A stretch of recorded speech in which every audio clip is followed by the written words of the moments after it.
Hi, Julia. Hi, how are you? Good, good. So this is Mark Goldberg with UN Dispatch talking with Julia Spiegel from the Enough campaign. And Julia just came back from, I guess what you can call a fact-finding and assessment mission to northern Uganda and southern Sudan. So we're going to be talking about that today. But I guess maybe by way of introducing yourself, maybe you can tell us a little bit about what Enough is all about. We've had your colleague, John Prendergast, on before. Maybe you can sort of give us a bit of a refresher on what Enough is, so we know a bit where you're coming from. Sure. Thank you for having me. Enough was a project that was co-founded by the International Crisis Group and Center for American Progress to end genocide and crimes against humanity. Our main foci are all in Africa, though, and we take a sort of regional approach to assessing how best to resolve those conflicts. And the impetus for the project was largely looking at Darfur, and all these great reports on what was happening there and what should be done to sort of prevent it from spiraling into what we see today. But there wasn't a political cost on the leadership to change their actions and take more robust action.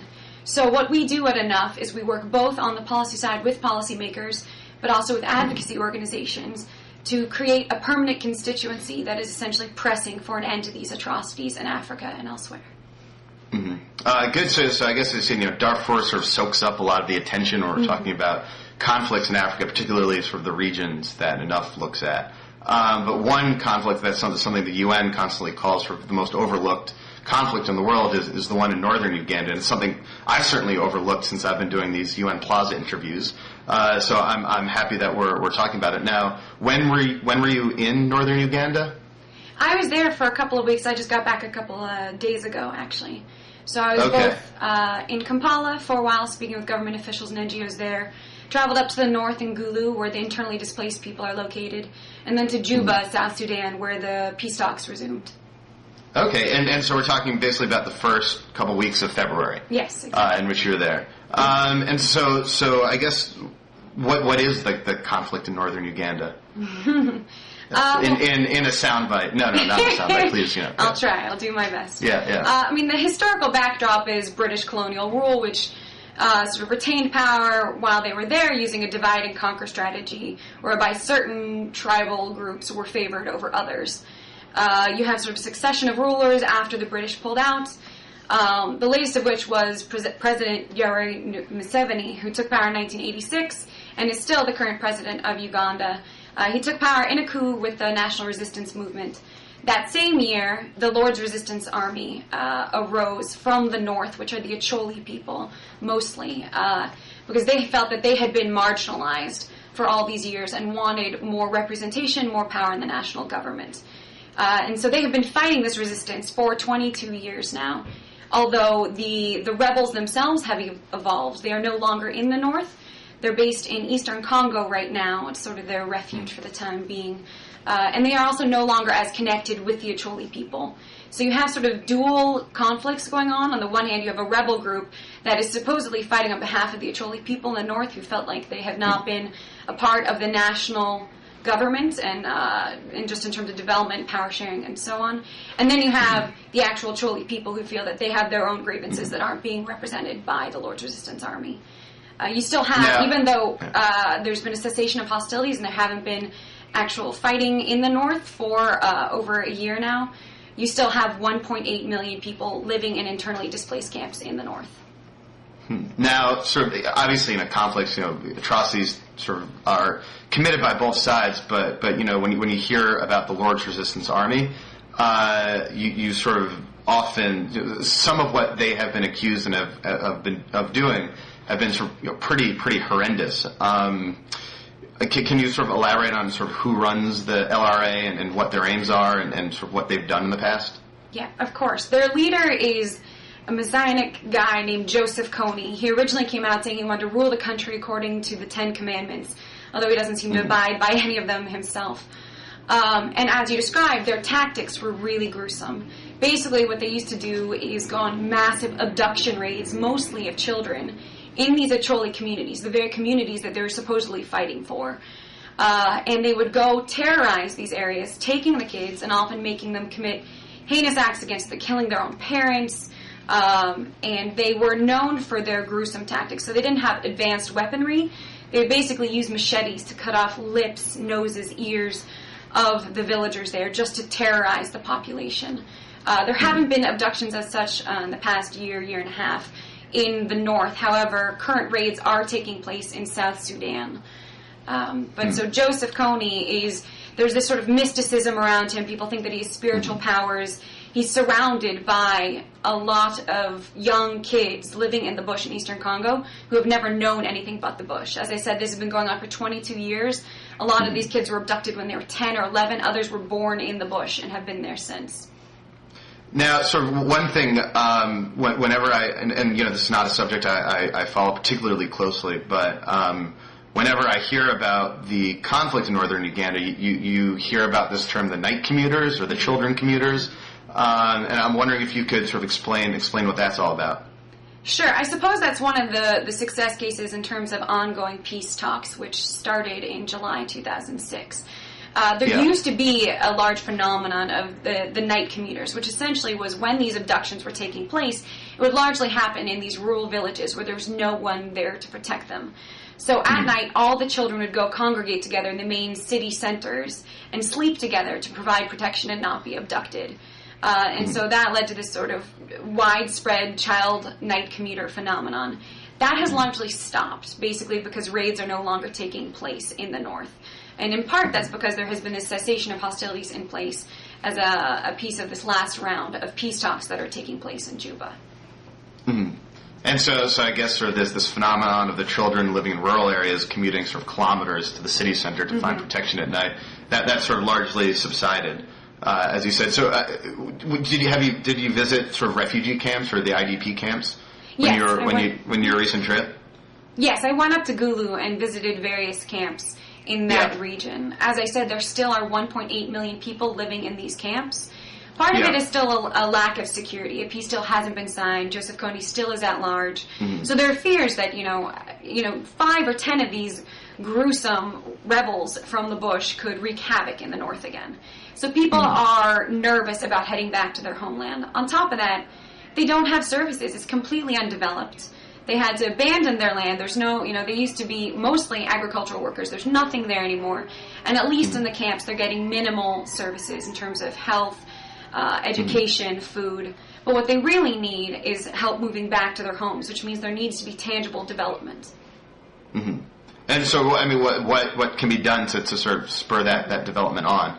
Is it all wrapped up in the peace process right now? That is one of the key issues. It seems to be sort of linked with progress in Juba. And while progress is clearly really important in terms of the peace process and longer-term development, immediate steps need to be taken to help the people of North rebuild their lives. So what I think needs to happen, there's a thing called the PRDP, the Peace Redevelopment and Development Plan for the North, and that's something that international donors have been working on with the government of Uganda. But there's going to be an inherent lag time of 8 to 12 months before any of that can even begin in terms of money, in terms of development projects. So right now we have this lull in terms of development and any sort of real progress on the ground for the people of the North, and they're just sitting there waiting. So if you have this guy, sort of Joseph Kony, who's right now, you said, hiding out in the bush with this band of sort of child soldiers, I guess, in eastern Congo, how do you have a peace process involving sort of the group he leads if he's not a part of it? You said that the peace process is going on in Juba, which is a town in southern Sudan, right? Right. So, but he is in eastern Congo with his. How is that peace process unfolding then?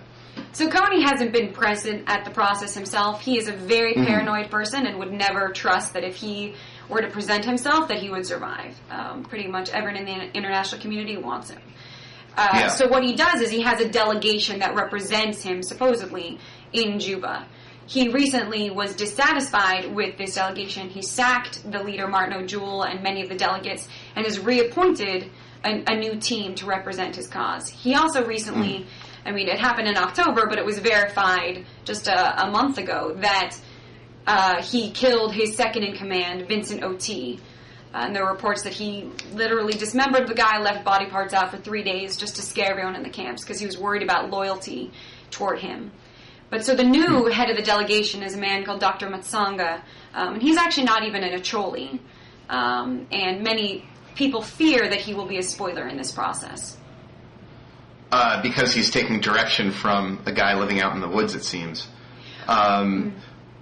Is there a sense that is there a reason to hope that sort of any group led by Kony won't be a spoiler to a peace process? Well, so the big elephant in the room in all these negotiations and pursuing peace in these talks is what compelling evidence do we have that this man, Joseph Kony, who has essentially been living as God in the bush, in the sense that he decides who lives and dies, he decides where they go. I mean, he controls everything out there. So what makes us think that after 22 years of this, he suddenly is ready to give it all up? Now, a sticky issue are International Criminal Court indictments. The Hague wants to nab Kony and try him. Now, that is what many people believe is what brought him to the peace table in the first place. That he felt pressure and was actually afraid that there might be some sort of international accountability mechanism that could nab him.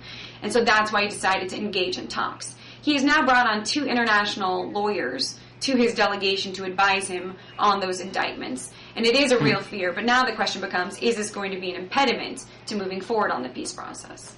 Well, that's sort of the big question. I remember, so the indictments of Joseph Kony, I guess, has the dubious distinction of being the first individual ever to be a wanted fugitive by the International Criminal Court. The indictments were unsealed, I believe, in sort of October 2005.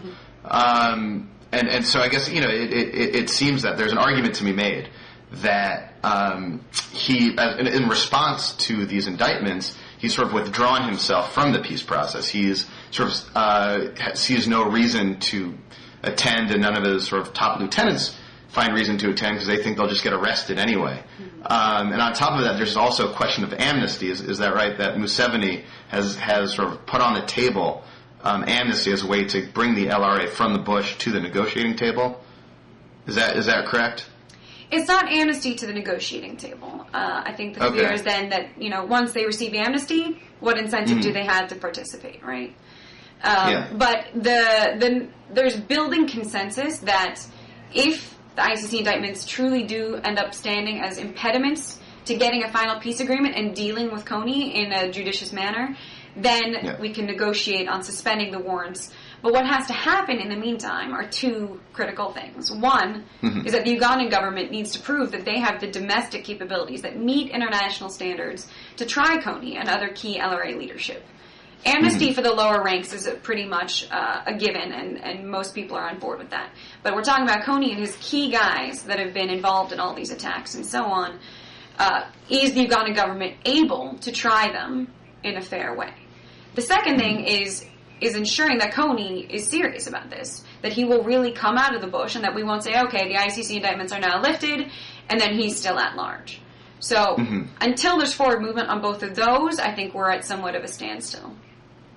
So has the peace process then reached something of an impasse, or is there sort of hope that it can sort of keep progressing a bit?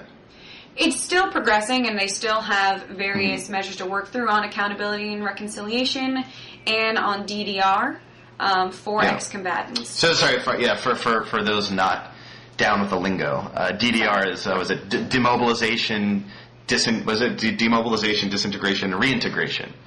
So meaning it's the process, disarmament and reintegration. So it's a process by which rebel groups and rebel militia sort of lay down their arms and become sort of integrated into sort of the normal political process. Exactly, which traditionally is a very sticky issue, right? How do you take these guys who have never had to abide by laws, who only know how to fight their way with guns, and bring them back into civil society, right? In the case of the LRA, there aren't that many of them. I mean, estimates say that there may be 600 military guys, 840 total living in the bush. So in terms of reintegration, it is doable, but there aren't the systems in place yet to accommodate them. Now, I mean, how does a group like the LRA sustain itself? Does it have any sort of foreign government sponsors? Does it? Does it like sort of rob and loot to keep its operations going? I mean, presumably they have to buy guns and bullets and feed their soldiers and all that. Definitely. And someone has to pay for those international lawyers I think you talked about. Yeah, well, they also are getting per diems for participating in the peace process. But really?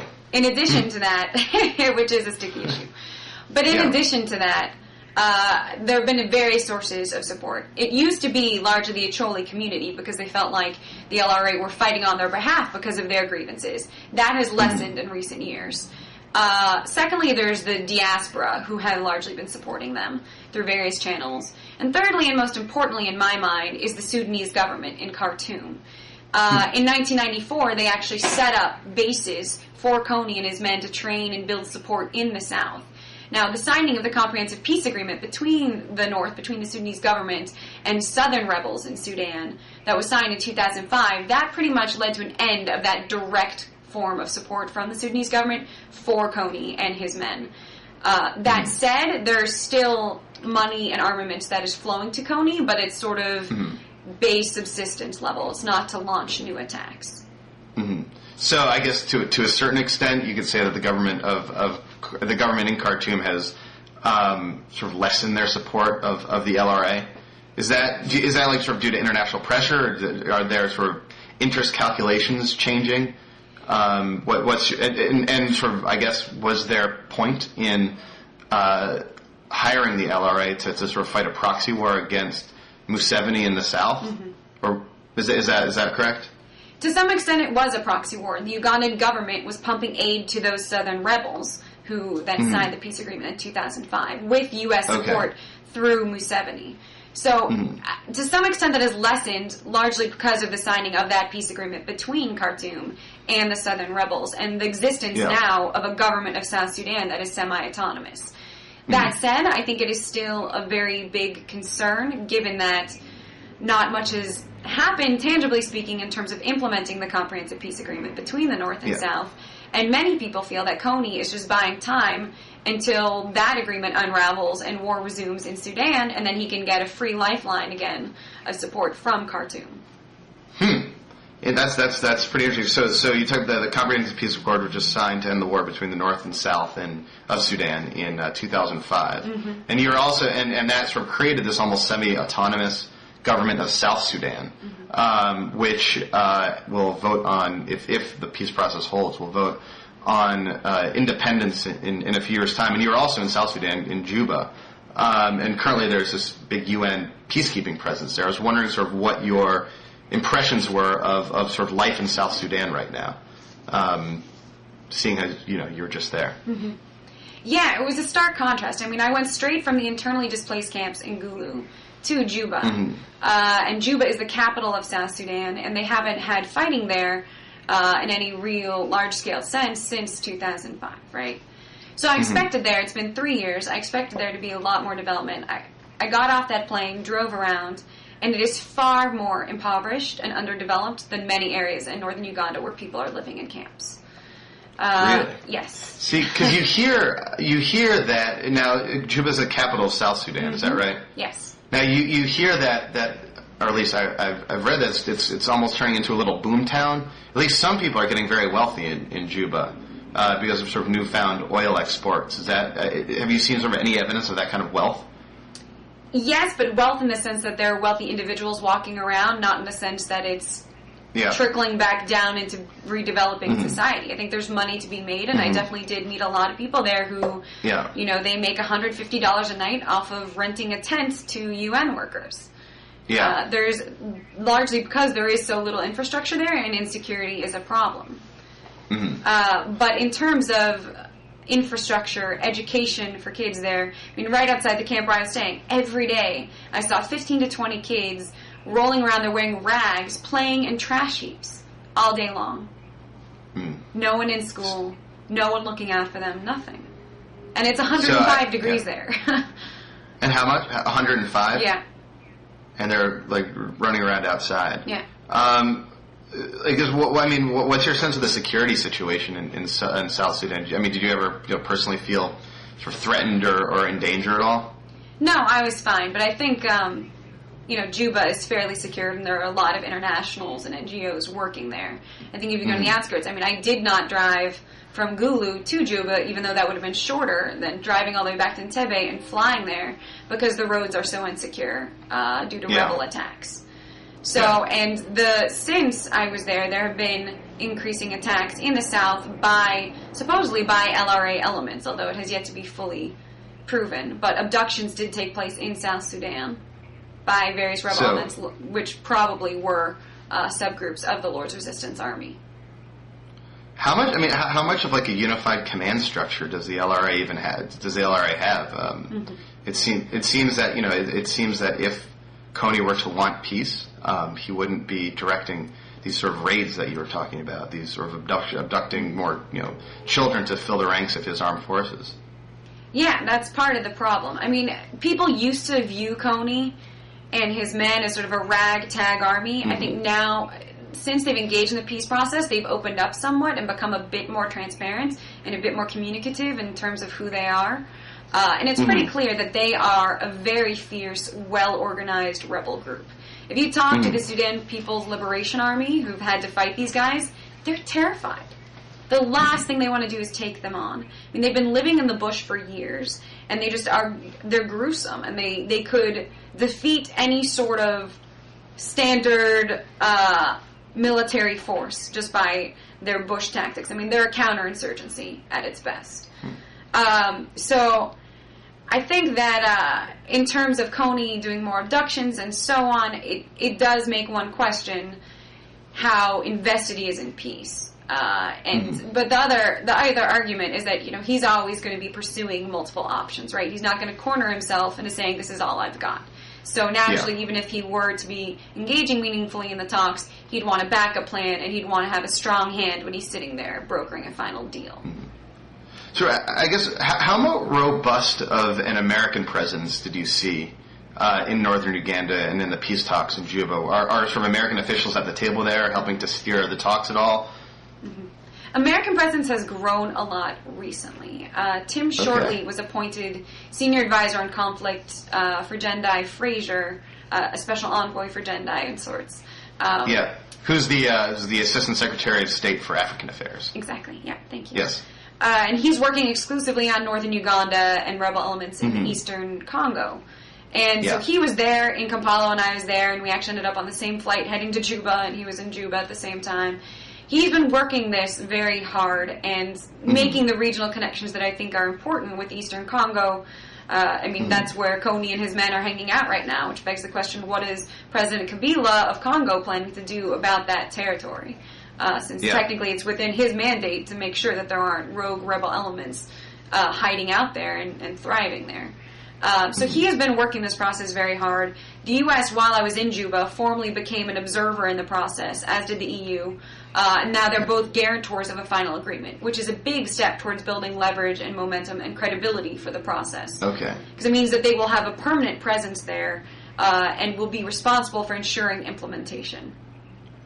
I guess it seems like things are moving in the right direction, but what took so long? It seems this conflict was going on for 20 years. Why all of a sudden is the U.S. playing this outsized role? Because I think they understood the urgency of resolving this, not only for northern Uganda, but regionally. As I said, it is very interrelated with South Sudan and Khartoum. It is very interrelated with eastern Congo and rebels there. This is a regional issue that warrants immediate response. I also think there's a notion that conflicts become ripe for resolution.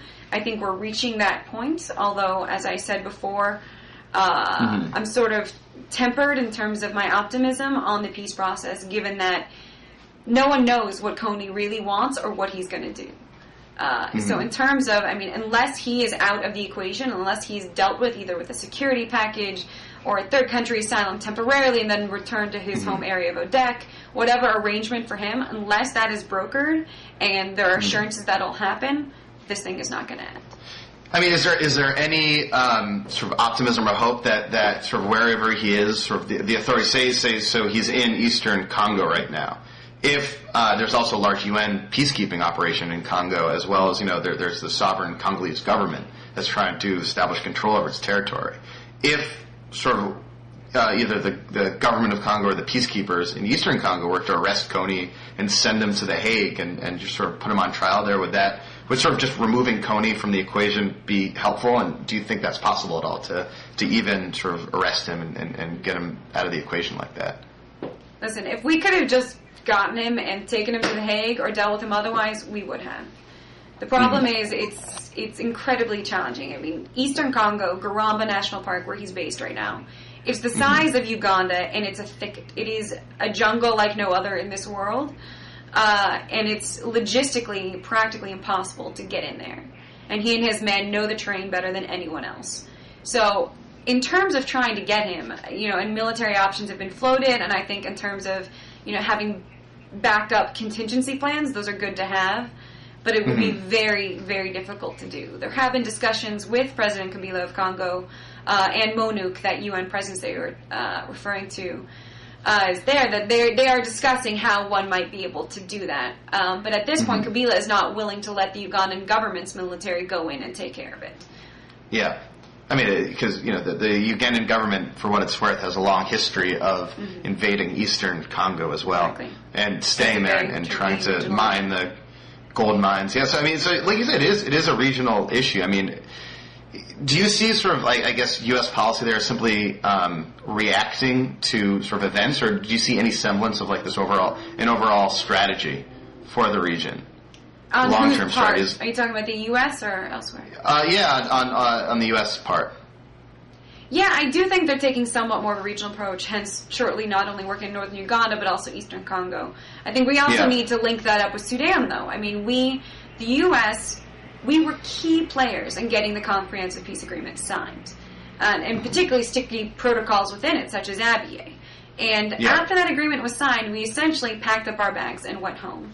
Meanwhile, implementation hasn't happened, because as we know, with the Sudanese president, Omar al-Bashir, he has no incentive to stop terrorizing these different areas. I mean, renewed attacks have taken place in West Darfur, unless there's real pressure on him. If he's cornered, then he'll stop and he'll follow through. But he's not cornered right now. He's been able to continue this with relative impunity, because the international community is not pushing back.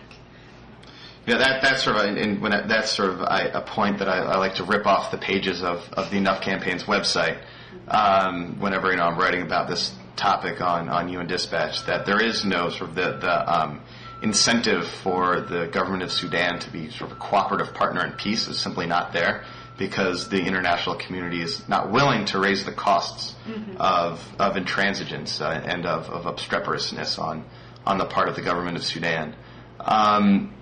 You mentioned Abyei, which is this sort of disputed territory in South Sudan that was sort of central to the conflict between the North and the South for 20 years, but also now is sort of remains a hot point and a potential flashpoint in which conflict between the North and the South of Sudan might resume. And I saw again on the pages of the Enough campaign that Roger Winter and John Prendergast wrote a new sort of analysis of Abyei and how it might sort of that issue might be resolved. I was wondering if you might be able to summarize that for us. Yeah, sure. I mean, as you said, we see this as a real tripwire in terms of a resumption of conflict between the Sudanese government and the South. Abyei is an area that is rich with oil, and where the border between the North and South hasn't been defined. So naturally, the North wants to sort of extend it lower into the South, sort of dip down so that they can get more of the oil concessions. And clearly Southerners don't feel like that is justified. And so one of the protocols that the U.S. helped to get brokered was the Abyei Protocol that created mechanisms for a committee to not only define the border but figure out oil and wealth sharing based on revenue in the region. And there's been no forward movement on this. So what we've been calling for in particular is for the U.S. government, given our legacy, given our key role in getting this agreement brokered, to push ahead with its implementation. And we're saying, Bush is about to head to Africa, and we're saying, listen, this is your legacy. You have to get the Comprehensive Peace Agreement signed. You were key in getting the Abyei Protocol in there, so now follow through on its implementation. And if I recall, it was Senator Jack Danforth who was the key player in sort of finishing the Comprehensive Peace Agreement. Former Missouri senator and Republican, former UN ambassador as well. And it was sort of his delegation that sort of really twisted the arms of Khartoum and the South at the time and got that peace through. But since then it seems that I guess the administration's focus, at least in Sudan, has been elsewhere, maybe towards Darfur, maybe counterterrorism issues, and meanwhile sort of the CPA which he signed, which the U.S. pushed for has sort of been falling apart. And as you guys at the Enough campaign like to say, the Comprehensive Peace Accord really holds the keys to peace throughout all of Sudan, including Darfur. And quite frankly, you have to start questioning the extent to which we really do care. I mean, we've authorized the deployment of UNIMID, right? And it needs 24 helicopters to be able to be a minimally effective force in Darfur in terms of protecting civilians and vulnerable populations there. And we cannot get one helicopter. Meanwhile, it was announced sort of quietly in Washington that we're slashing the U.S. budget for UN peacekeeping largely in Africa. So it really makes you wonder to what extent, even if Bush has said this is a personal issue to him, that he really cares, well, where's the follow-through on that? Yeah. Here's a fun statistic I came across. If the president's new $3.1 trillion budget allocates $500 billion to the Pentagon, Department of Defense, but sort of underfunds by $600 million, which is chump change, really, UN peacekeeping. So the U.S. pays dues into UN peacekeeping. It's supposed to pay about a quarter of the costs of each mission. Instead, it's sort of nickel and diming its way through UN peacekeeping. And in particular, the like you said, the mission in Darfur stands to lose about $100 million of UN funding, U.S. funding, simply because this new budget is just real unhelpful, I guess, towards UN peacekeeping and towards resolving some of the issues that you were talking about today. I mean, I think it'll have disastrous consequences for the people of Darfur. It emboldens the Khartoum regime to just keep on doing what it's doing because no one's going to push back. And it sets a very dangerous precedent in terms of passing UN resolutions and then being willing to back them up with the actual money and the logistical support and so on to make them happen. The cynic in me, I guess, thinks that this is all sort of the U.S. government, the administration is underfunding sort of these missions so that when all hell breaks loose again in Darfur, they can sort of use the UN as a scapegoat and say, we tried, we pushed for this, but look, this mission didn't even get off the ground, it didn't work. But meanwhile, they have to look in the mirror for reasons why. For example, the UN couldn't afford to purchase 24 helicopters for Darfur. It seems like almost sort of disingenuous and ultimately very short-sighted. We're talking about long-term solutions to these conflicts. No, I definitely agree on the short-sighted nature, and I think the elephant in the room is the Iraq and Afghanistan wars, and the fact that that's where the U.S. seems to be myopically focused, and so every other area of conflict is being shortchanged to some extent, and you see that very largely in Africa. But whereas you refer to, I think there are serious long-term consequences for that, and immediate term. But we're sowing the seeds now for what I think will be very detrimental down the road. Now, as we look at sort of the Juba peace process in northern Uganda, are there any sort of things we can look for or signs that the peace process might be succeeding or stalling? In any way, sort of down the road, are there any markers or signs or things we can look to? Yeah, I mean, it's not going to be a smooth process. I mean, they're already on recess again when we didn't think they would be, and it's taking longer for them to go back and consult with Kony, because essentially they have to, every now and then, go back to Garamba and consult with Kony and make sure he's okay with what they're doing when they're there at the talks. So I think that's going to be a continual process. There is pressure to get this thing signed by mid-March or so. But from there, even if an agreement is signed, I think what we have to look for is what we're doing with Kony. How are we addressing his needs and some sort of security package, and how do we know we have his buy-in? And I think that's where the UN, and the U.S. particularly pushing to work with the UN and the EU play a critical role, both in working out the Kony arrangement and then following through on implementation. As I said, what we haven't seen with the Comprehensive Peace Agreement in Sudan, we need to make sure we don't repeat that again in northern Uganda. Well, Julia, thank you so much for talking to me. Like I said, this is sort of definitely an overlooked conflict, but critically important. And I think, as you said, sort of what happens in Juba can ultimately show us what we can expect to happen in sort of this comprehensive peace agreement and sort of conflicts throughout the region. So thank you very much, Julia. Thank you, Mark. It was a pleasure. All right, I'll talk to you soon. Bye. Bye.